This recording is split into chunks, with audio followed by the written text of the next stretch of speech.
YouTube family, what's going on? It's your man Sean, and I'm back at y'all with another one.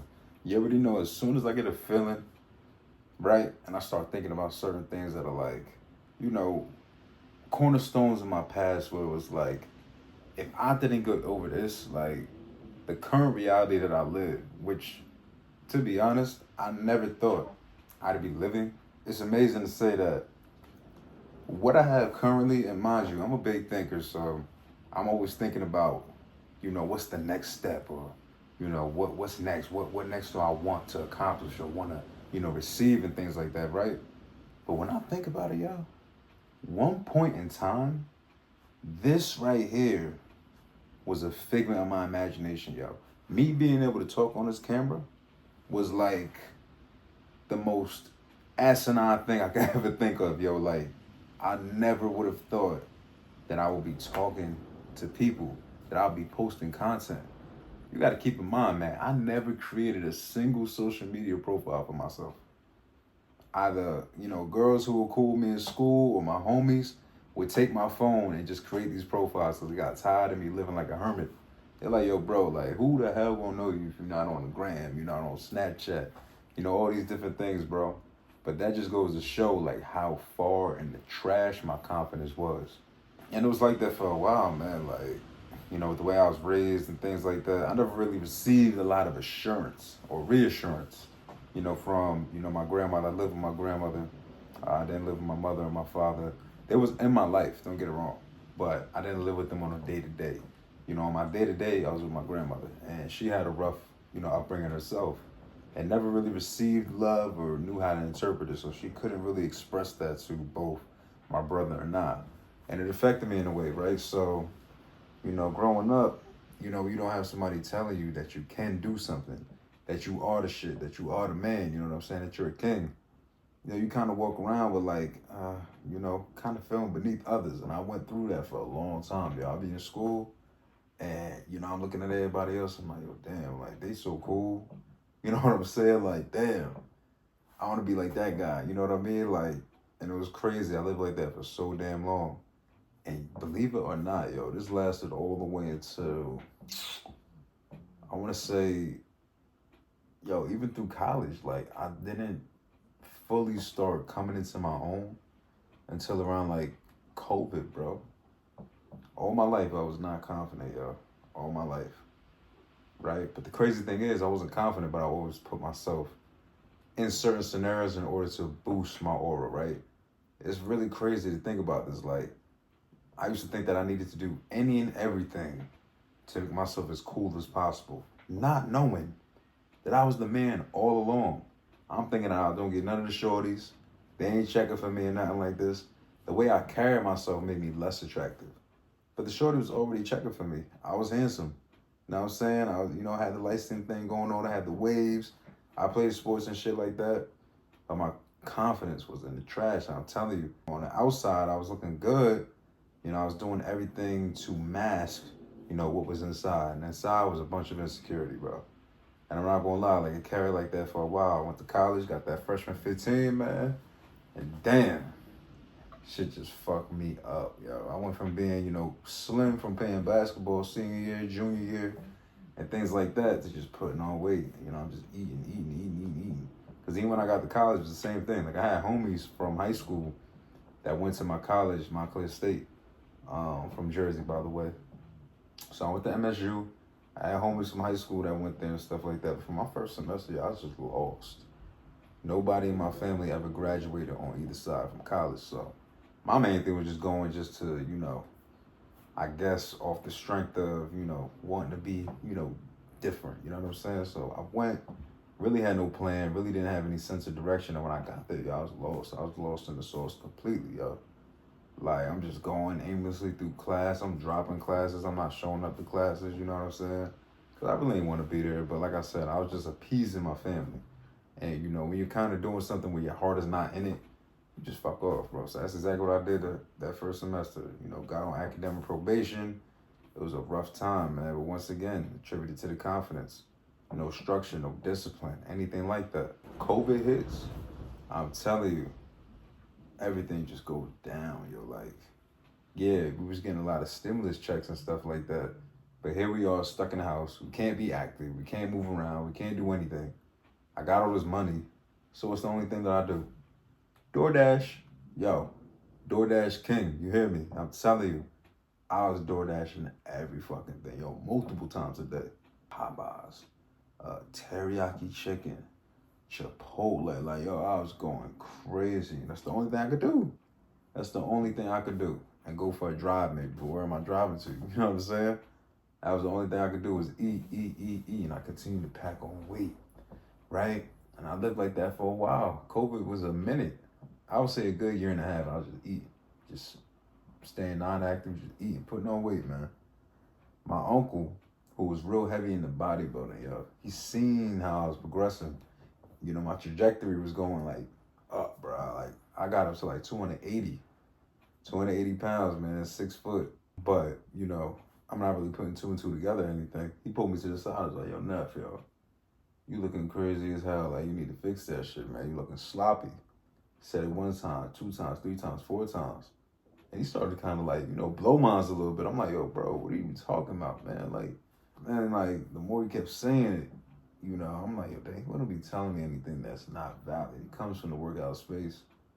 Yo, let me stand in front of this mirror and take my shirt off. Y'all take my shirt off and I looked at myself, yo.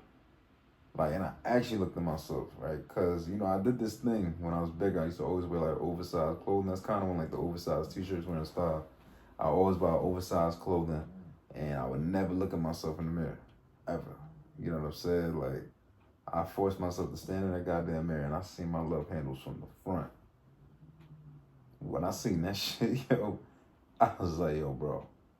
Oh, nah, yo, I'm out here looking bad. Like, man, titties, all that shit. I'm like, yo, this is crazy. My face got so fat. I was like, yo, nah, this is wild, bro. Like, hell no. And, you know, we're all motivated by different things, right? For me, the motivation was, like, proving, like, him wrong. You know what I'm saying? Like, I'm actually cut from this cloth. Like, I'm a beast. You know what I mean? Like, I really can get busy.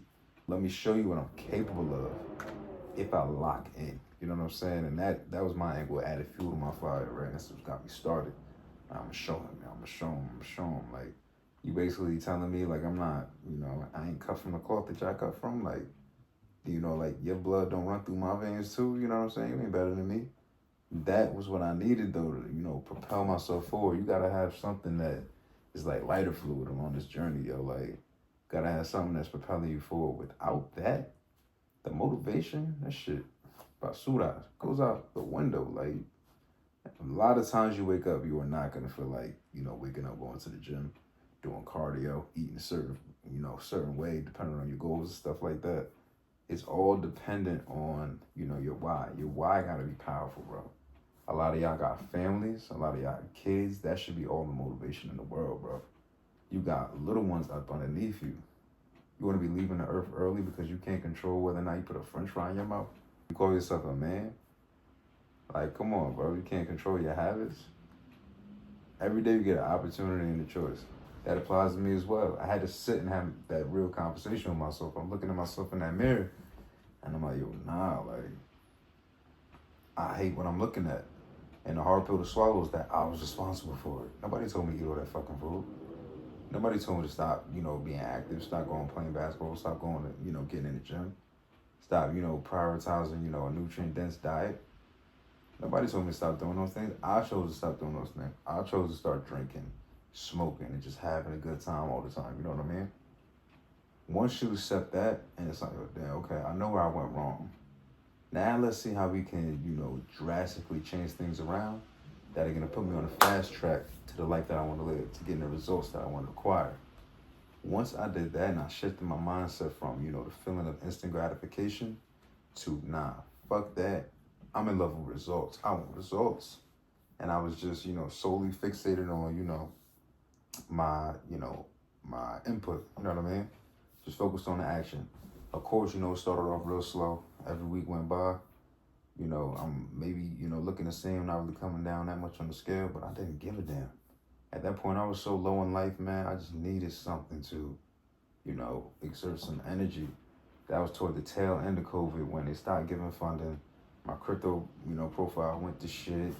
You know, a lot of things was going bad with the car at that time. Like, it was just a rough time, man. College graduate, you know, funding was cut. Yo, I was broke, yo. For weeks, I couldn't put gas in my car. That's how down bad I was. And, you know, I even had to resort to stocking milk on shelves, yo, at BJ's. I thought that was far beneath me, like my skill set, what I was capable of. But I had to eat, you know what I mean? Like, these are the things that I was going through. And the gym was that place for me where I could just release all of that built up frustration, all of that tension, and just have it be my zone, my happy place. So fitness no longer was a job, it became a lifestyle, it became something that, you know, I leaned on in difficult times. And it still is. Like, that's my yoga. That's my meditation. I go into the gym, I put my music on, yo. Maybe I'm listening to a podcast, and I'm just having a good time. It's not me dreading the workout. Once you shift your mindset to where it's like, yo, I love this shit. Like, you know what I mean? Like, I had to do this. This is a part of my routine. I don't even think about it no more, yo. The gym is no longer an inconvenience for me. It's a non-negotiable. And I could honestly say that once, you know, I started, you know, having non-negotiables that actually assisted me becoming the man that I want to be, my life drastically changed, man. And here you can see the proof. From then to being 300 pounds, not confident, not even thinking about, you know, posting on social media or, you know, sharing my story or having a voice or anything like that. So sitting in front of the camera, talking to y'all, giving y'all my story, giving y'all some source that definitely helped me along the way, you know, to become the man that I'm becoming. And it's crazy how things just come full circle. And like I said, I'm growing with y'all, man. Like, y'all are seeing it from the bottom. We're growing this together. Literally from nothing. Like, I'm just putting it together. You know, I'm going through, you know, different trials and tribulations and seeing what sticks. And I appreciate anybody for rocking with me. Like, I greatly do appreciate it. You know, we starting off slow, but trust me. One thing about me, I'm consistent. I don't quit. You know what I mean? Like, I don't care if I take a W or a L, or if shit, you know, was hard, or, you know, I got turned away or rejected. Best believe I'll be up the next day, attacking it with the same enthusiasm I did the previous day and the day before.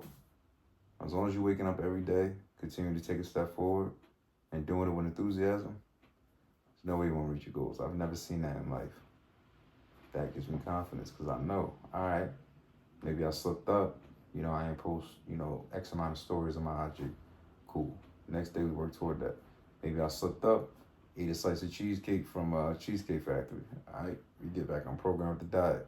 As long as you're constantly making adjustments. Think about a car steering wheel. You're never just driving a car steering wheel straight on the highway. You know what I'm saying? Like, you gotta constantly be, you know, turning and tweaking based on, you know, the road and stuff like that. It's the same thing with life. I love y'all. I'll talk to y'all soon. Stay tuned for the next video. And I'm out. Everything counts. Peace.